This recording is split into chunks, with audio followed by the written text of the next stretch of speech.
Hello, Virgo. Welcome to your quantum reading with me, Jocelyn, the Quantum Queen. This is for, Virgo, Sun, Moon, or Rising, and as always, welcome to my cross watchers.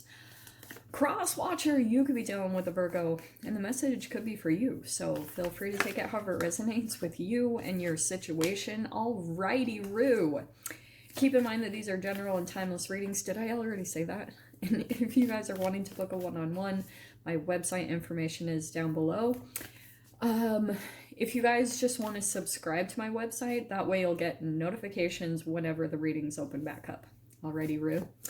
And thank you guys so much for liking, subscribing, everything, all your support. I appreciate you guys.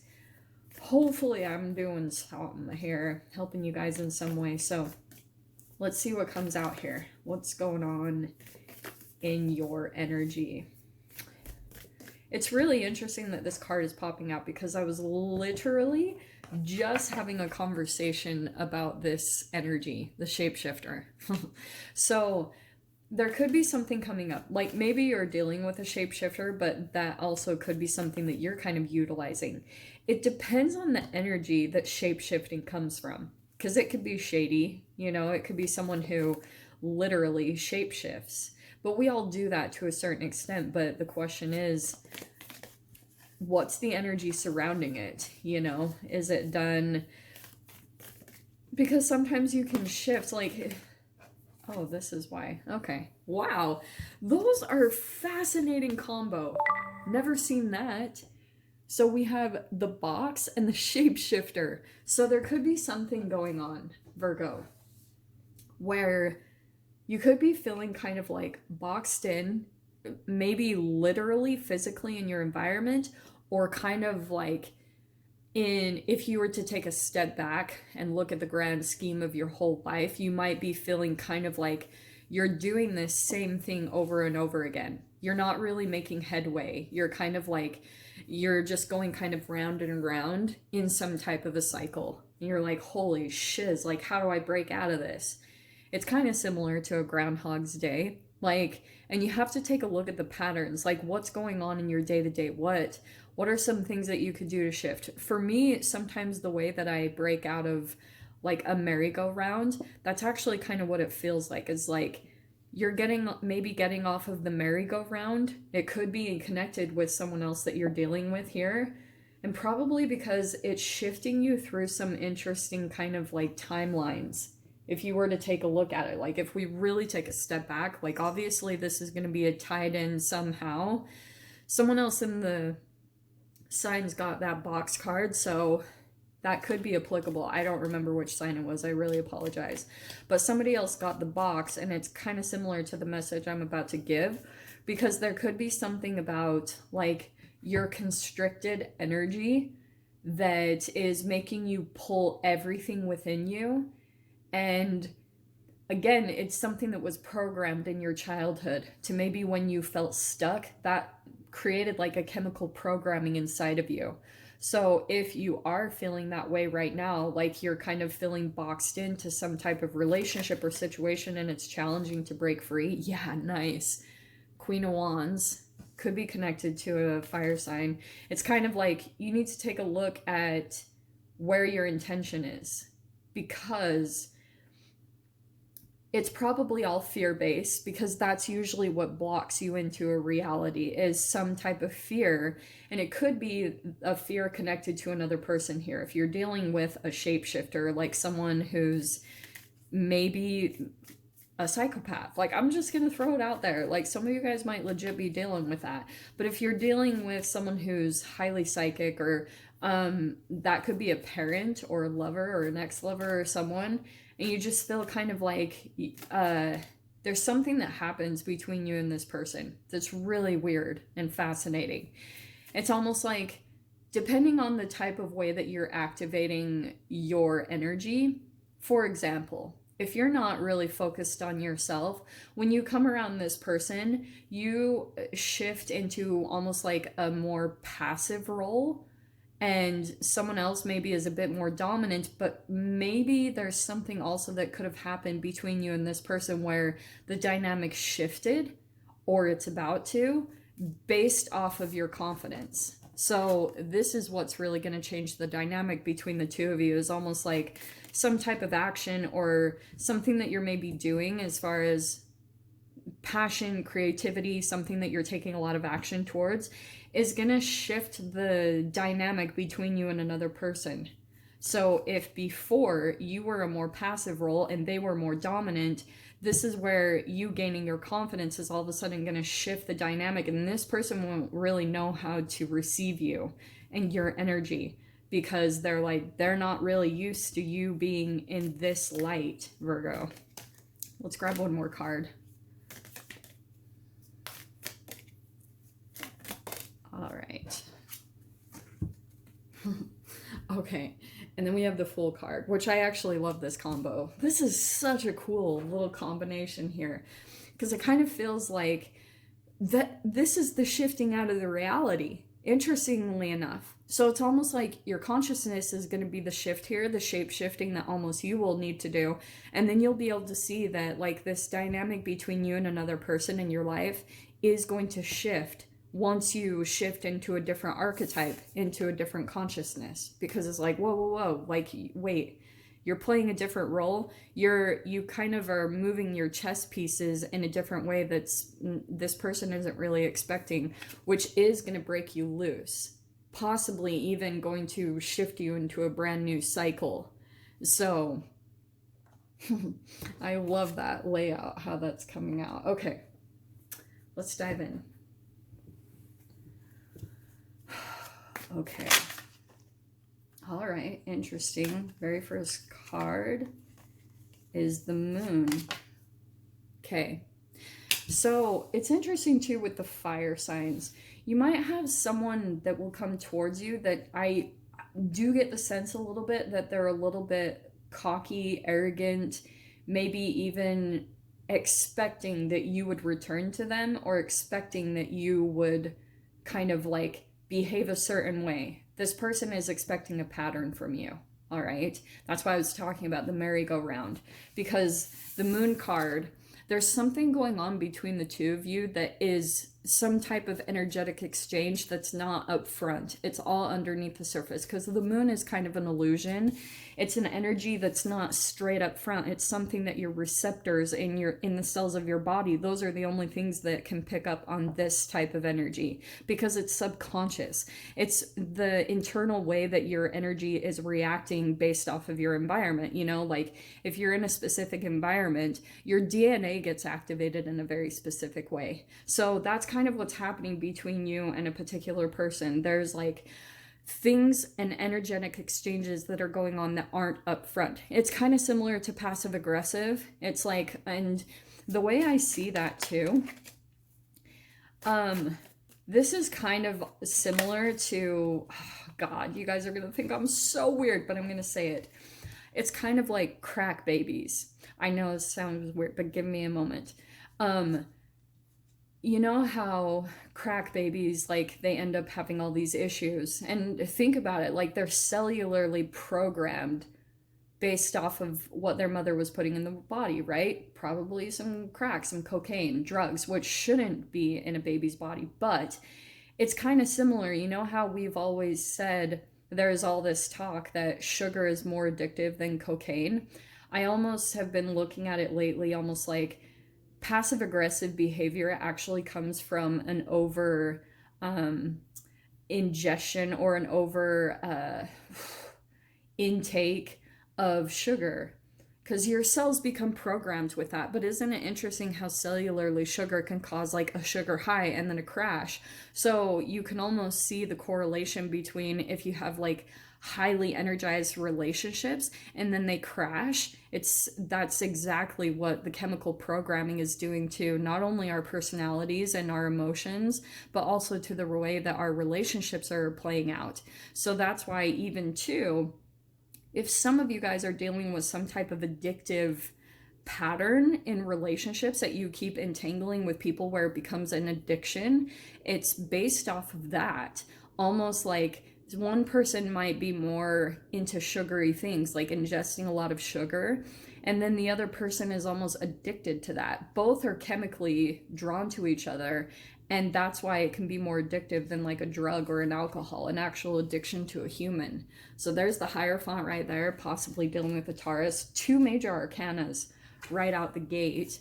But the Hierophant, it's all about like the higher learning in this situation, the lessons that you're meant to be learned through this dynamic and through this relationship, which will probably be a little intense, because the Hierophant is all about the traditions that you had growing up and either breaking them or continuing on in those traditions, right? And I don't think they're that positive because we have the 5 of Swords, which is all about conflict, you know, like look at these 3 peeps. They're not getting along very well. There's one person that's finally figuring out, hey, this just doesn't get anywhere. It's a stalemate, and this person decides to go towards their transformation. So that's possibly what you guys are at the point of doing.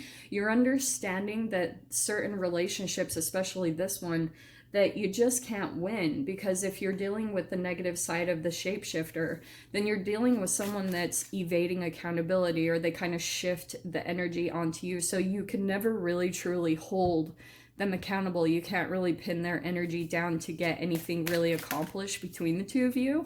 And then it turns into like an energy drain for you. And that's the purpose of it, because the person is really just trying to get whatever energy they can get, negative or positive. So let's see. Let me grab. Oh, look at that again. Queen of Wands. So it's pretty much saying like, when you decide to pretty much walk away and extricate yourself from this situation, just completely remove your energy towards it, all your confidence is going to start coming back. It might take a little bit, because 5 of Swords to the Queen of Wands, I do feel like you'll get some level of confidence here. But, and it might involve also putting some pretty harsh boundaries up with these people in your life. Like I said, it could be family or an ex possibly, but you'll feel it. Like all of a sudden you're going to feel like this, your power bar is getting refilled. All of a sudden you're getting this confidence, maybe even getting some attention in some way, shape, or form, to almost give you a confirmation from the universe, like, yes, this is kind of something that you needed to do all along. Oh, and look what's next. The freaking Knight of Wands. Man, fire signs have really been playing a big role in the readings lately. And I feel like it's a little bit of this dynamics that could be playing out right now. And there's the Queen of Cups. Okay, here's the dealio, because we have 3 court cards here on the side. And isn't it interesting that what I pointed out over here is 3 people? Okay, 3 people are actually in that dynamic. And I don't think it's very known to one of them. All right. There is a third-party dynamic going on here, and like I said, that can play out in romantic or not romantic relationships. Triangulation at the core comes from your childhood programming. So if there is some type of third-party situation here, which is completely clear-cut, this Knight of Wands here, Virgo, is someone who could be bouncing back and forth between, look at that, Queen of Cups and the Queen of Wands completely surrounding this person. And you guys, if you've heard me talk about that, there was some type of programming that this person went through in their childhood, that it was like a negative programming relationship that they had with their mother, where they didn't feel like their mother was safe to go back to. So they're kind of on repeat. It's a program that they keep replaying over and over again, where they try to set up maybe people in different locations. Like if this is a person that travels or likes freedom, they have like people in different countries, like maybe this is even online. But Queen of Wands, there's almost like this third party dynamic. There's someone here like more of an empath, maybe that's you, or there's someone else here that's in the background that's feeding this person energy, but they now, the Knight of Wands has their attention on the Queen of Wands, because they're like, oh, there's some fire here, there's a spark of energy. It's very like, this is pretty similar, although the knight isn't anywhere near a queen or a king, obviously. These are just archetypes. So this person is still on a journey of discovery, where the Queen of Wands is a little bit more like stable and more in this confidence. There's still a lot of growth to be had, of course, obviously, because this dynamic is all playing out, because the moon is really talking about the subconscious programming that's pulling you into a specific dynamic. So that's what you really have to take a look at, is why is this playing out? Like, why am I specifically attracted to this dynamic right now? Is it something chemically going on within me that's causing me to be pulled toward this specific person? And especially if this is very fiery and passionate, you will know straight up that's a freaking trauma bond. Like, there's no denying it. Those high passion, really intense relationships at the beginning, every single time, they're gonna be a freaking trauma bond, especially high sexual attraction, where you're like, from day one, you just find yourself like fantasizing about being sexual with them. I'm not saying it's a negative thing. I'm just saying that it's possible it could be parasitic. It could be some form of like sexual trauma that played out between the both of you, which is really just connected to shame and guilt, you know, some type of shame that happened there. That's interesting. So we have, pretty sure, yeah, that's the King of Swords. I always have to double check these ones. Okay. King of Swords. Interesting. I want to say that that's this person here. Okay. Because what's this next card? Ten of Swords. Alrighty, Rue. There's something going on here behind the scenes, like I was talking about. This could be some dynamic different than this. It actually feels like that, okay? This could be a brand new kind of dynamic. You could have met someone recently, or maybe it's online or something, I don't know. Someone else has a person here that maybe you don't know about, okay? But there's like some high passion here. This person is looking to pretty much make a smooth transition away from this one and is looking for the next like shiny toy or object to kind of move forward to, all right? And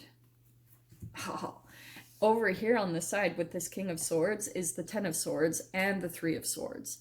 So part of the energy that I feel is kind of underneath all these layers, since we've got the moon and that's underneath the surface, this could be health issues, or this could be like maybe some suppressed energy as far as heartbreak that you're still trying to deal with. Ten of Swords is still it's like the end of an illusion where there was someone that you were dealing with, maybe more detached in their emotions, and you went through some type of a heartbreak. But this is like clear cut, third party, Three of Swords, betrayal, yeah. So the cool thing, because I know that sounds all really negative, but this energy is actually very beneficial, because your entanglement with this is going to actually make you the King of Swords. Where now when you go into relationships and situations, you're very clear, like you can see things for what they are. You're not so much like your emotions aren't so sensitive towards everything. You're actually pretty like detached when you realize, oh, hey, this could be a player that I'm dealing with. You're not so heartbroken by it because you've already dealt with it. This person from the past actually was in a really weird, messed up way doing you a favor by getting to the core of that wound, bring it up to the surface so you could actually go through the healing process, okay? And through that healing process, what's really cool is this pain that you go through, especially if you were stabbed in the back or you were betrayed, you have to go through both sides of it, because sometimes when you go through that energy unconsciously, you can do that to other people. So you have to be super conscious and aware if you could possibly have taken on those patterns and you're possibly doing it to someone else. Maybe this dynamic right here, like not becoming this situation that you had already dealt with. It could be kind of like a lesson is coming back in to see if you're going to repeat it, type of a thing. But like I said, what's going to come out of this is the other side of the Three of Swords, which is really positive as far as manifesting, working with your manifestation abilities, working with the magic of the universe to really produce something new and stable, and a collaboration here. So that could be some form of group support or like a trainer, or because Three of Pentacles is usually like coaching, or maybe some of you guys are straight up becoming kind of like a coach. That's very possible, because sometimes you'll like feel like a part of your path is to kind of express what you went through. It's not always the most beneficial, because pretty much that process is that you're going through the shadow phase of when, like, if you were having a temper tantrum when you were in the grocery store with your parents, and they like, and you were crying and they were embarrassed and they hushed you, then eventually in your adulthood you'll start expressing yourself more, and that's again another shadow reflection of like needing to be heard. It's not a bad thing, it's just kind of like naturally what takes place as you're going through the unraveling of all this shiz. Seven of Cups here kind of feels like choices. That's choices. It feels more like different people though. That's what I'm getting. Sometimes I see the Seven of Cups as like an audience or multiple people that are affected emotionally from the decisions that you're making. So that's possible, but oh shiz. Look what's coming in to clarify that. The Ten of Wands and the freaking Tower. So I feel like this is kind of the other side of, you're about to step into maybe a new beginning this next week, especially with the Ace of Pentacles, possibly something new and stable. There's going to be maybe some contracts or coming together with some people, collaborating a little bit. Maybe it's a realtor or something. That could be one thing from that combo. But that's what all this was pushing you towards. So like I said, this energy actually set you up pretty freaking nice on the karmic scale, because pretty much like you're gonna get a payout from the universe. And I feel as though you pretty much going through this ending with the Ten of Swords and the Ten of Wands probably will cause a Tower moment. I don't feel like it's necessarily you. I just kind of feel like someone's going to experience a Tower when you decide to maybe detach your energy from theirs. They're probably going to go through this huge like dark night of the soul and just allow it. So don't take on the burden of someone else that's trying to pass on their karmic kind of dark night onto you, because everyone's meant to go through that, you know, like through their own karma and go through the lessons of that internally. Okay, I'm gonna leave it there, Virgo. So I hope you guys got something useful from this random freaking reading, and no extended for this week. We'll do them again soon, but hopefully again you guys got something useful. I'm sending you so much love, wishing you all the very best, and I'll see you in your next reading. Take care.